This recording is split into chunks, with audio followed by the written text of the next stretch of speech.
Close your eyes and imagine that you're on a 5-day camping trip in one of our great national parks.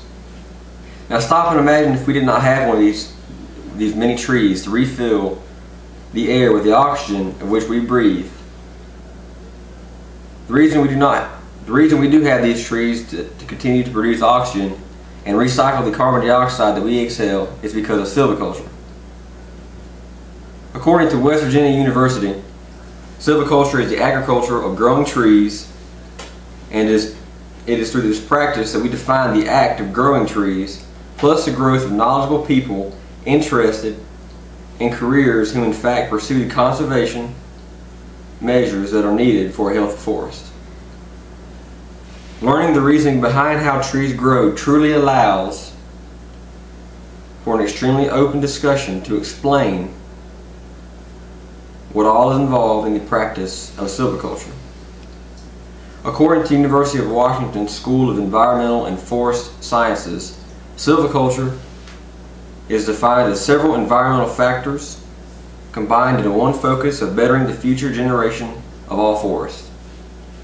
This practice includes multiple wheel forestry life cycles that is made up of several different departments.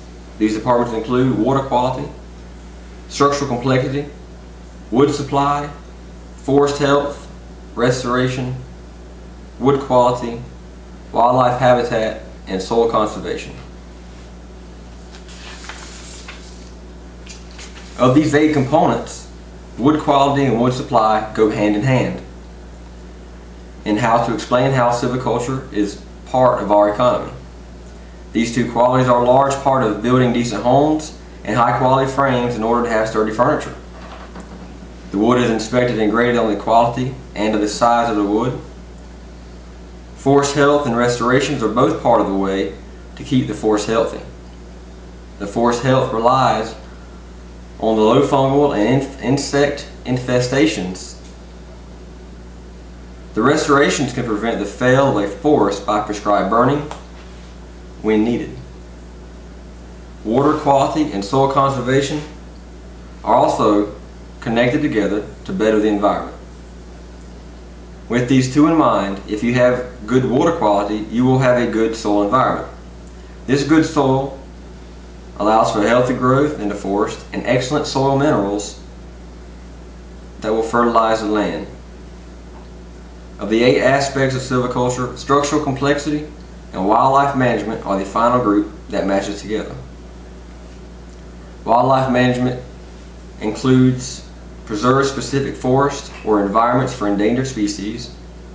These areas are well kept and are at oftentimes the healthiest forest. The structural complexity allows for a well organized protection plan for the animals, and these take the most important measures to protect. According to the USDA, which is the United States Department of Agriculture, true forest conservation and the practice of silviculture can only be pursued fully with help from the public. The USDA has several programs that allows the public to gain information through government assistance grants and services. One program that the USDA runs is called the CRP, or Conservation Reserve Program. This program is a cost-sharing alternative to implementation of new or pre-forested land. And the facts behind this program allows a landowner to put their land into this program in return for governmental cost sharing. This assistance will include money for prescribed burning, cutting trees, and or fire breaks. Another program supported by the USDA is called the Wetlands Reserve Program. This program is administered by the NRSC, which is the National Resource Conservation Service. The Wetland Reserve Program provides financial incentives to private landowners to better existing wetlands in exchange for retiring the predetermined land from agriculture. There are several potential careers available in the forestry conservation field. One particular career available is a forester. This career involves maintaining the overall health of a forest. It may include field work or oftentimes desk work.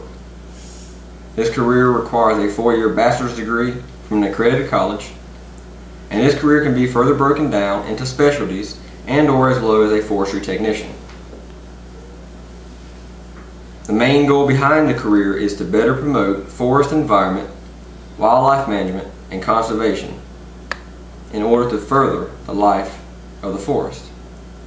Another career possibility is a wildlife biologist. This career entitles a little more uniform education and more focus on sciences versus the environment. A wildlife biologist does not work inside the lab and outside the lab to promote animal health and environmental prosperity, both in the same aspect. Overall, the career possibilities are endless, and only a few of them are difficult to achieve. But in conclusion, the information mentioned above is overwhelming but extremely important in order to properly manage the most healthy forest. While having a healthy forest, we increase our future of soil conservation, wood quality, and especially ensure the protection of our wildlife species.